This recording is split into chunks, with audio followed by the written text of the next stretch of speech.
नमस्कार, मैं हूं मनोज और आज सबसे पहले हमारे सारे मित्रों को, हमारे सारे दोस्तों को और जो लोग भी हमारे चैनल से जुड़े हुए हैं या नहीं भी जुड़े हुए हैं, उन सभी लोगों को स्वतंत्रता दिवस की हार्दिक शुभकामनाएं।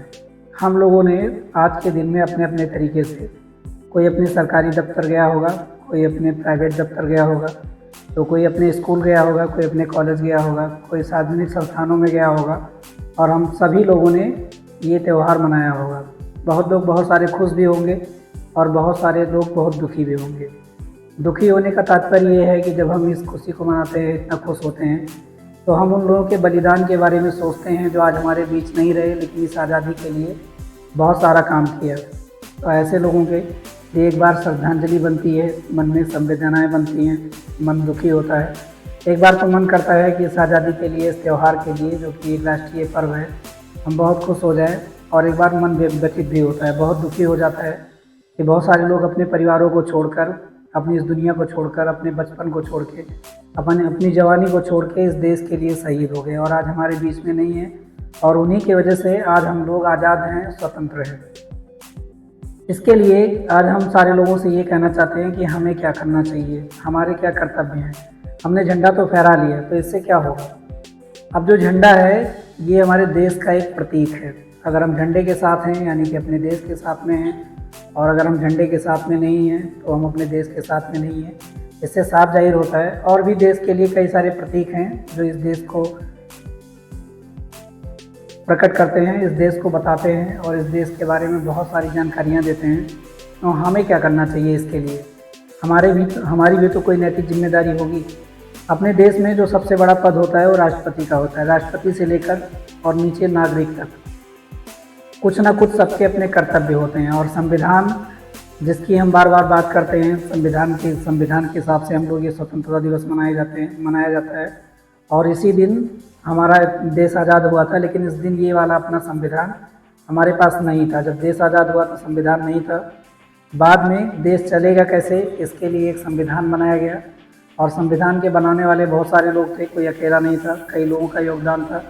इवन यहाँ तक कि जनता को भी इनवाइट किया गया था, कोई अपना सजेशन देना चाहे, कुछ बोलना चाहे, कुछ कहना चाहिए। आज बहुत सारे लोगों के दिमाग में बहुत सारी बातें पैदा होती हैं, ये ऐसा नहीं होना चाहिए, इसमें ये गलत हो गया, ये सही हो गया। उस समय राय मांगी गई थी, बहुत सारे लोग राय देने भी आए थे, बहुत सारे लोग नहीं आए थे, बहुत सारे लोगों को पता ही नहीं चला था। और बहुत सारे लोग हमारे देश में ऐसे भी थे जिनको आज़ादी का मतलब ही नहीं पता था। और आज भी बहुत सारे लोग ऐसे हैं जिनको आज़ादी का मतलब नहीं पता है। हमें क्या करना चाहिए इसके लिए और हमारा क्या दायित्व है, क्या कर्तव्य है? अब ये जो संविधान है यही आज का धर्म है, जो मॉडर्न धर्म है। पीछे जो भी धर्म थे, जो भी मनुस्मृतियाँ थी, जो भी चीज़ें थी, उनसे देश नहीं चल पाया, उनसे लोग नहीं बन पाए, उनसे लोग टूट गए। उनको जोड़ने के लिए और इसको आधुनिक बनाने के लिए एक संविधान बनाया गया। बहुत सारे लोगों के दिमाग में क्वेश्चन उठता है कि ये संविधान क्या ऐसे ही रहेगा, क्या ऐसा ही चलता रहेगा? तो इसका जवाब हाँ भी हो सकता है और ना भी हो सकता है, क्योंकि अभी तक जब से देश आज़ाद हुआ, संविधान बना, तब से बहुत सारे संशोधन उसमें किए जा चुके हैं। क्यों किया जा चुके? क्योंकि उनमें कुछ कमियां थी। और ये जो नियम होता है वो परिस्थितियों पे डिपेंड होता है कि आज की परिस्थिति कैसी है और बहुत पहले की परिस्थिति कैसी थी। तो हमें क्या करना चाहिए, और उसके लिए संविधान में प्रोविज़न दिया गया है, और वो है हमारे फंडामेंटल राइट्स, फंडामेंटल ड्यूटीज़, यानी कि हमारे कर्तव्य क्या हैं। और जितने भी नागरिक हैं इस देश में, अब जानवर तो इसको फॉलो कर नहीं सकते, इंसान ही फॉलो कर सकते हैं, क्योंकि ये मेनली इंसानों के लिए बना हुआ है। और इस धरती पे, इस देश में या कहीं भी, इन इंसानों का ही राज है। अगर ये इंसान सुधर गए तो पूरा नेचर सुधर जाएगा, पूरी प्रकृति सुधर जाएगी, सारा कुछ सुधर जाएगा। जो इनमें शब्द दिए गए हैं वो धार्मिक ही हैं। बहुत सारे लोग ये सोचते हैं कि ये धार्मिक नहीं, धार्मिक शब्द है, और उनका बहुत गहरा मतलब है। बहुत लोग उसके बहुत आसान मतलब निकालते हैं, लेकिन उनके बहुत गहरे मतलब हैं। तो ये जो कर्तव्य हैं, जो मौलिक कर्तव्य हैं, ये अभी के फिलहाल, पहले जो है ये 10 ही थे, लेकिन अभी इनकी संख्या बढ़ा दी गई है, अभी 11 हो गए हैं। और हमारा ये पहला कर्तव्य बनता है कि ये जो स्वतंत्रता दिवस है, ये जो त्यौहार है, ये मनाने के बाद में हमें इसको सीखना चाहिए और हमें अपने जीवन में उतारना चाहिए और इस देश के लिए अपना योगदान देना चाहिए। तो सबसे पहला जो कर्तव्य है वो बोलता है कि संविधान का पालन करें। बहुत सारे लोग ऐसे लोग हैं जो संविधान को जानते ही नहीं हैं कि वास्तव में संविधान है क्या। संविधान नियम है, धर्म है। अगर नियमों का पालन नहीं करेंगे तो आप अच्छा जीवन नहीं जी पाएंगे, इस समाज का हिस्सा नहीं बन पाएंगे, इस समाज के लिए कुछ नहीं कर पाएंगे। बहुत सारे लोग ऐसे हैं जो राजनीति की दुनिया में आना चाहते हैं, यानी कि राजा बनना चाहते हैं, पॉलिटिक्स करना चाहते हैं। वो लोग ज़्यादा इस चीज़ पे फोकस करते हैं कि हम इसको जानें। लेकिन बहुत सारे ऐसे राजनेता हैं, बहुत सारे ऐसे लोग हैं जो अच्छे अच्छे हैं, बहुत सारे पढ़े लिखे लोग हैं। इवन आम जनता को भी ये संविधान आता ही नहीं कि वास्तव में संविधान है क्या, ये कैसे काम करता है, हमें इसके साथ में कैसे रहना चाहिए, कैसे नहीं रहना चाहिए, ये जानकारी आम पब्लिक में है ही नहीं, क्योंकि कोई बताता ही नहीं है। तो सबसे पहला अपना कर्तव्य है कि संविधान का पालन तो आप तभी करेंगे जब संविधान के बारे में जानेंगे। तो सबसे पहला कर्तव्य है संविधान के बारे में जानना। आप थोड़े भी पढ़े लिखे लोग हैं, थोड़े भी पढ़े लिखे, लेकिन इस संविधान को थोड़ा थोड़ा करके रीड करिए, थोड़ा थोड़ा करके पढ़िए। इनका सरल अर्थ वाली भी किताबें अपने पास में अवेलेबल हैं, उनको पढ़िए, उनको समझिए। और हमारी क्या रिस्पॉन्सिबिलिटी है उस चीज़ को आप समझिए और उस चीज़ को फॉलो करिए। अगली चीज़ है कि जो इनके आदर्श हैं, अब इनमें बहुत सारे आइडियलिटी दी गई है, किसके क्या काम है, राष्ट्रपति को कैसे काम करना चाहिए, उच्च न्यायालय के न्यायाधीश को कैसे काम करना चाहिए, सर्वोच्च न्यायालय के न्यायाधीश का क्या काम है, उनको कैसे करना चाहिए, उसके लिए योग्यताएं क्या है, उनकी क्या क्या ड्यूटीज हैं, इनमें सारे दिए गए हैं। तो उन आदर्शों का पालन करना चाहिए। नागरिकों को क्या करना चाहिए, जो आम नागरिक है, जो आम जनता है, जो एडमिन का पार्ट नहीं है, जो सरकार का पार्ट तो नहीं है, लेकिन वो सरकार के अंग जरूर है। सरकार उनके बिना चल नहीं सकती, क्योंकि इनका भी नंबर आता है, इनका भी इसमें योगदान है, ये भी इलेक्ट करते हैं, चुनाव करते हैं। और इन्हीं से ये संविधान, देश और सरकार के जो भी मेंबर हैं वो लोग इन्हीं से बने हुए हैं, इन्हीं इलेक्शन से बने हुए हैं। तो इनके आदर्शों का पालन करें। जो ऑर्गेनाइजेशन है, जितनी संस्थाएं हैं, इनको भी रिस्पेक्ट करना सीखें। जब इनके बारे में आप जानेंगे तभी रिस्पेक्ट कर पाएंगे। अगली चीज़ है राष्ट्रध्वज, जिसको हम तिरंगा झंडा बोलते हैं। बहुत सारे लोग इसका भी अपमान करते हैं और अपने देश के ही लोग हैं। तो अगर आप इसका अपमान करते हैं तो इसका ही अपमान नहीं करते, देश का तो अपमान कर ही रहे हैं और अपना भी अपमान कर रहे हैं। अगर अपने देश में आप कुछ भी निगेटिविटी फैलाएंगे, निगेटिव अगर बोलेंगे, तो आप अपने आप को कमज़ोर करेंगे और आपकी सुरक्षा पे खतरा रहेगा और कुछ नहीं रहेगा, आपकी सुरक्षा खतरे में आ जाएगी अगर आप ऐसा करेंगे। तो जो राष्ट्रध्वज है, इसका सम्मान करना चाहिए और तभी आप अपना सम्मान करेंगे और अपने देश का सम्मान करेंगे। अगली चीज़ है राष्ट्रगान का आदर करें। अब राष्ट्रगान जो है वो जनगण मन है, इसका भी आदर करना चाहिए। बहुत सारे लोग, इसका जो स्टैंडर्ड टाइम है गाने का 52 सेकंड है। हो सकता है कि आपके गाने में थोड़ा सा ज़्यादा समय लग जाए, हो सकता है किसी के गाने में थोड़ा सा कम समय लग जाए। कोई बात नहीं, आप जितने समय में गा पाते हैं उतने समय में गाएं और इसका मतलब भी साथ साथ समझें। बहुत सारे लोग पॉलिटिक्स करते हैं, बहुत सारे लोग धर्मों के लोग इसका भी विरोध करते हैं और उनको ईश्वर ने पैर दे रखे हैं, सब कुछ है उनके पास में, लेकिन उनको 52 सेकंड खड़े होने में दिक्कत है। बहुत सारे लोग उनके शब्दों पे आपत्ति जताते हैं, लेकिन जब ये संविधान बना तो सारे धर्मों के लोग उसमें शामिल हुए थे, उन्होंने इसका सम्मान किया। और जो इस राष्ट्रगान का सम्मान नहीं करता वो अपना खुद का सम्मान नहीं करता, और जब अपना खुद का सम्मान नहीं करता, अपने समाज का सम्मान नहीं करता और उसकी सुरक्षा सही नहीं है। अगर वो ऐसा बोलेगा तो जो दूसरी ताकतें हैं वो इस समाज पे हावी हो जाएंगी। और इसीलिए जो देश में बहुत सारी आपत्तियाँ होती हैं, बहुत सारी प्रॉब्लम होती है, उसका रीज़न यही तो है।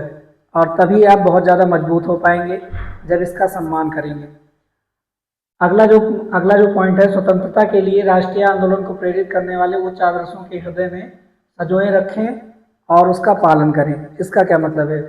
बहुत सारे लोग बलिदान दे दिए, आज के लोग बहुत सारी बातें बोलते हैं, आज की परिस्थितियाँ कुछ और हैं, उस समय की परिस्थितियाँ कुछ और थी। बहुत सारे लोग महात्मा गांधी जैसे जो आदर्श हैं उनको भी गाली देते हैं, बहुत सारी बातें कहते हैं, बहुत लोग अच्छा कहते हैं, बहुत लोग बुरा कहते हैं, लेकिन ये बिल्कुल गलत है। जिन लोगों ने भी योगदान दिया वो परिस्थितियाँ बहुत अलग थी, वो समय बहुत अलग था।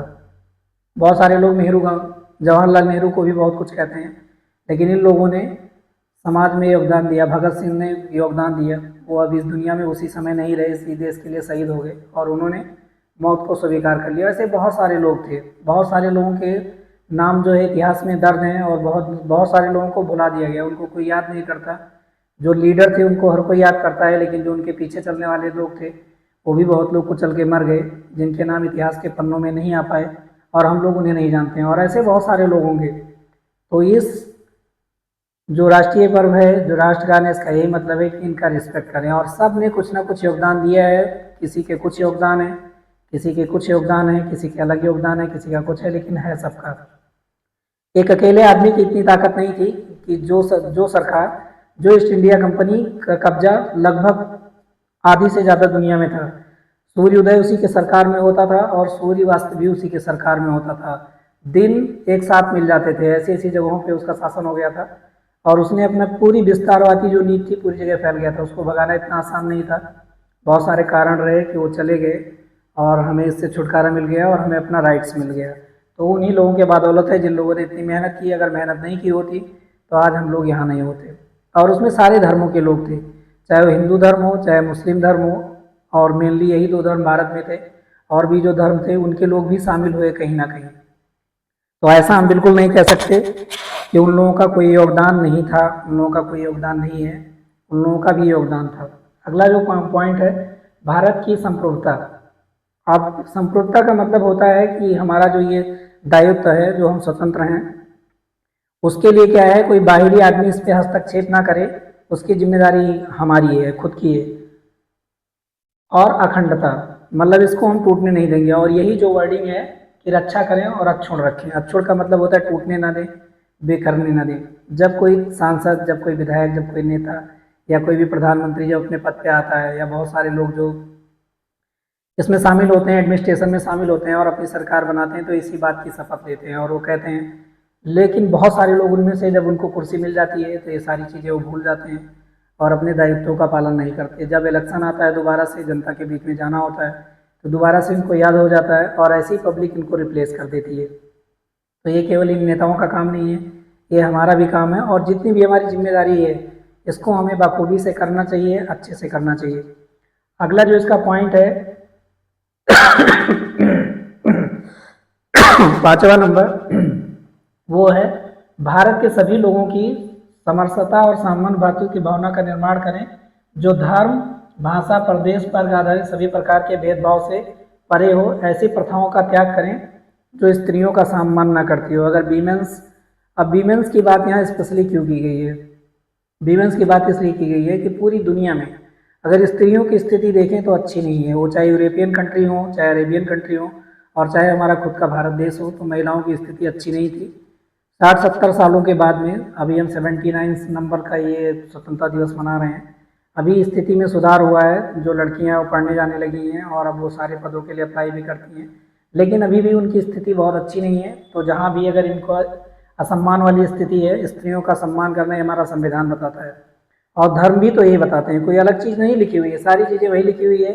इसको लोगों को रिप्रेजेंट करने का तरीका अलग है और लोग ये बताना चाहते हैं कि एक ही लोग अच्छे थे, बाकी लोग खराब थे। ऐसा बिल्कुल नहीं है, सभी लोग अच्छे थे और सभी का अपना अपना काम था। हमारी सांस्कृतिक संस्कृति गौरवशाली परंपरा के महत्व को समझे और उनका परिरक्षण करें। जो हमारी संस्कृतियाँ हैं, जो हमारे पुराने रीति रिवाज हैं, वो सारे अंधविश्वास नहीं है, वो हमारी संस्कृति को रिप्रेजेंट करते हैं। उनको हमें सजो के रखना चाहिए, उनका सम्मान करना चाहिए। अगर कुछ भी विद्यमान है तो उससे खोना नहीं है, उनका परिरक्षण करना है, यानी उनको बचाना है। और बचाने के साथ साथ में उन पे रिसर्च भी करनी है, उन पे शोध भी करना है कि एक वास्तव में क्या चीज़ें थी, वो हमारे आने वाले जीवन के लिए फ़ायदेमंद होगी या नुकसानदेह होगी। जैसे एग्जाम्पल लेते हैं वेद, वेदों में प्रकृति पूजा के लिए लिखा हुआ है। अब क्या हम प्रकृति पूजा को इग्नोर कर सकते हैं? तो इसका जवाब है बिल्कुल नहीं। अभी हमें नेचर के दोबारा करीब आना होगा, क्योंकि जो जलवायु परिवर्तन है वो बहुत ज़्यादा व्यापक हो चुका है और ये मानव जीवन को ही नहीं, पूरी प्रकृति को बहुत ज़्यादा नुकसान पहुंचाने वाला है। प्रकृति को कुछ नुकसान नहीं पहुंचेगा, उसमें तो हर चीज़ें पहले से अवेलेबल है।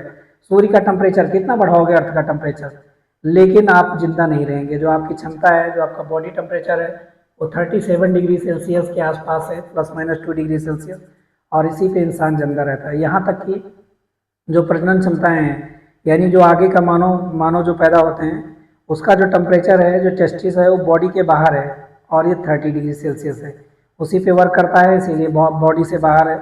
तो 30 डिग्री के आसपास ही सामान्यतः जो टेम्परेचर है वो हमारे लिए उपयुक्त है और इसी में हम लोग जो है जिंदा रह सकते हैं। आगे है कि प्राकृतिक पर्यावरण के अंतर्गत वन, झील, नदी, वन्य जीव आते हैं कि रक्षा और संवर्धन, प्राणी मात्र के लिए दया भाव रखें। अब दया भाव कब रखेंगे?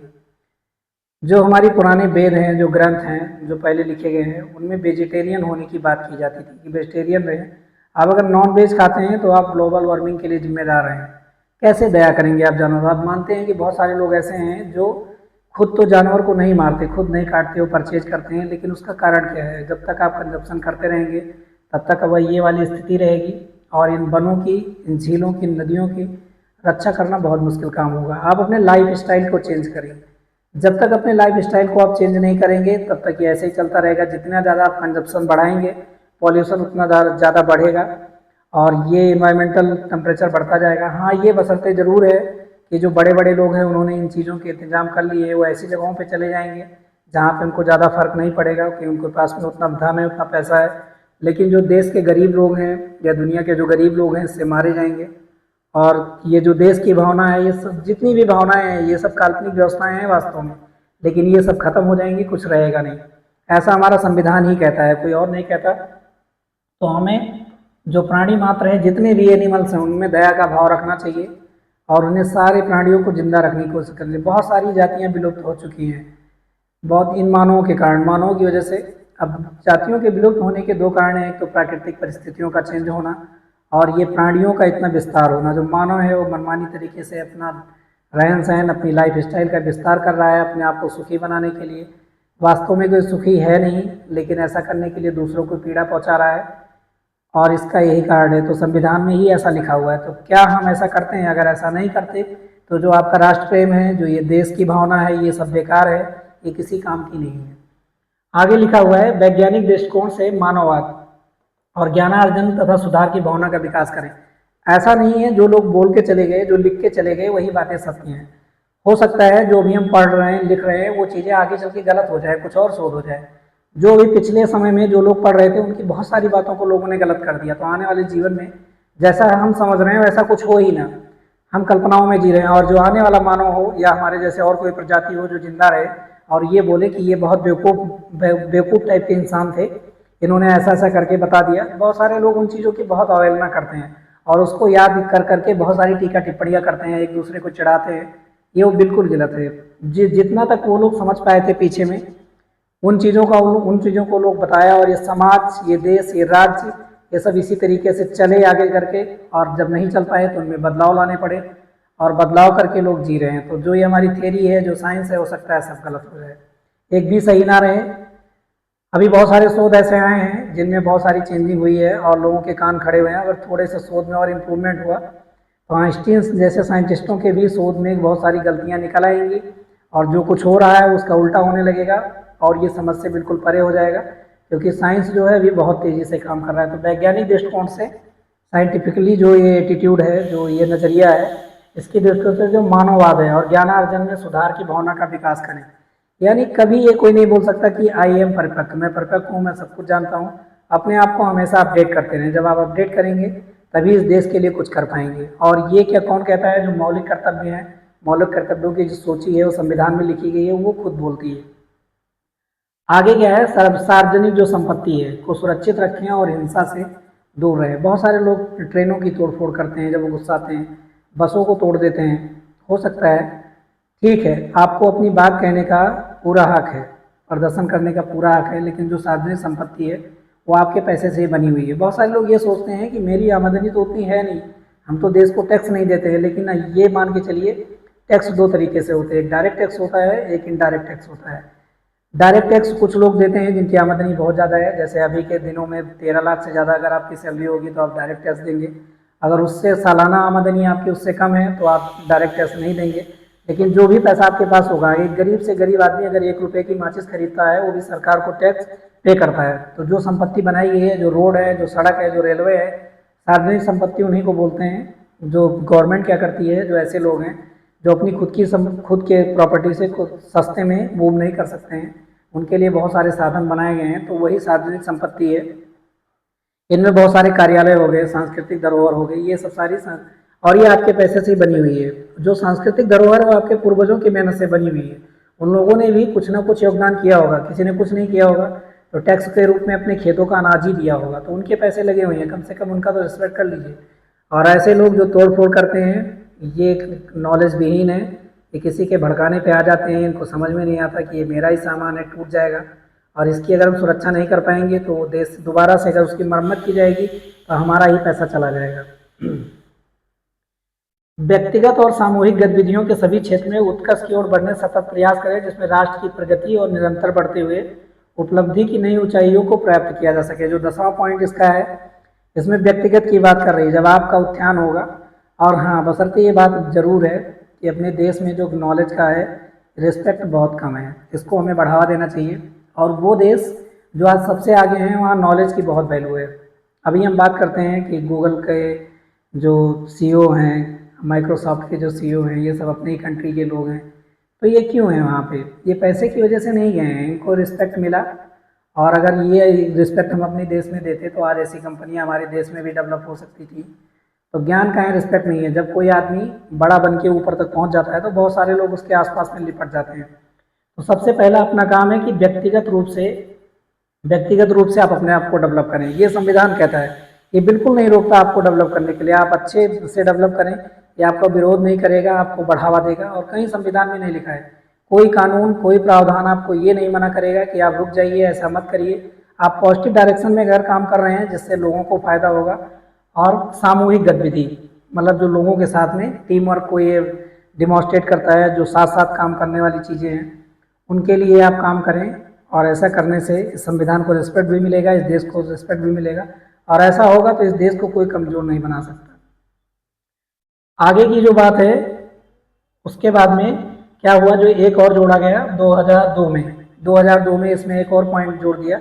जो 6 से 14 साल के बच्चे हैं, इनकी एजुकेशन के लिए, इनकी पढ़ाई के लिए। अब बहुत सारे लोग ये सोच रहे होंगे कि 6 से 14 साल के लिए बच्चों के लिए क्यों बोला गया। ये बच्चे जो है बाल्यावस्था में रहते हैं, इनको ये समझ नहीं होती है कि हमें क्या करना चाहिए, हमें क्या सीखना चाहिए, हमें आने वाला जो मेरा जीवन है उनमें हम क्या कर पाएंगे, क्या करेंगे, मुझे क्या करना चाहिए, वो ये नहीं समझ पाते। लेकिन जब इनकी उम्र 14 साल की हो जाती है तो इनमें सोचने समझने की क्षमता डेवलप हो जाती है। अगर ये अपनी एजुकेशन यहाँ तक अच्छे से ले लेते हैं तो आगे कुछ ना कुछ ज़रूर कर लेंगे और अपने जीवन में कुछ ना कुछ ज़रूर अच्छा कर पाएंगे। तो ये हमारी मौलिक सूची है, मौलिक कर्तव्यों की सूची है, हमारे फंडामेंटल्स ड्यूटीज़ है। और ये हर नागरिक को करना चाहिए। और जो एडमिन में जो लोग हैं उनको और अच्छी तरीके से करना चाहिए। अगर इसको करेंगे तो देश जो हम कल्पनाएं कर रहे हैं आगे बढ़ने की, उनमें कहीं कमी नहीं रह जाएगी। और ये सबकी जिम्मेदारी है। बहुत सारे लोग सरकारों की तरफ देखते हैं कि सब कुछ सरकार ही करेगी। सरकार ही सब कुछ नहीं करेगी, बशर्ते अगर सरकार भटक रही है तो आपका विरोध करना लाजमी है। लेकिन इसका ध्यान रखें, ये जो बातें लिखी गई हैं और आपकी बातें सुनी जाएंगी, ऐसा नहीं है। हो सकता है देर हो जाए, जो प्रॉब्लम पहले थी उसका निदान अभी मिल गया है और जो प्रॉब्लम आज है उसका भी निदान आने वाले दिनों में मिल जाएगा। लेकिन बशर्ते ये है कि इसमें भी बहुत सारे लोग अपना बलिदान दे देंगे। जैसे बहुत सारे युवा को नौकरियां नहीं मिल रही हैं, तो ये भी एक टाइप का बलिदान तो है। अगर वो अपनी अच्छी पढ़ाई लिखाई करने के बाद में अगर वो ओवर एज हो जाते हैं, उनकी उम्र निकल जाती है, 40 के ऊपर हो जाते हैं, 45 के ऊपर हो जाते हैं, अलग अलग जॉब के लिए अलग अलग एज रखी गई है और उनको वो वाली जॉब नहीं मिल पाती जिसके लिए वो काबिल हैं, ऐसे लोगों को मिल जाती है जो उसके लिए काबिल नहीं है। तो ये भी तो इसका पार्ट है। तो इस पर हमें तेज़ी से काम करना चाहिए और इस पर ध्यान देना चाहिए कि हम कैसे इम्प्रूव कर पाएंगे। और ये केवल एडमिन में बैठे लोगों की जिम्मेदारी नहीं है, ये हर नागरिक की जिम्मेदारी है। और सरकार को भी जो छोटे छोटे सजेशन हैं जो लोगों के दिमाग में आते हैं, इसको लेना चाहिए और इस पर काम करना चाहिए और इम्प्रूवमेंट करना चाहिए। आज के लिए इतना ही, मिलेंगे अगले वीडियो में एक नई टॉपिक के साथ में। तब तक के लिए जय हिंद।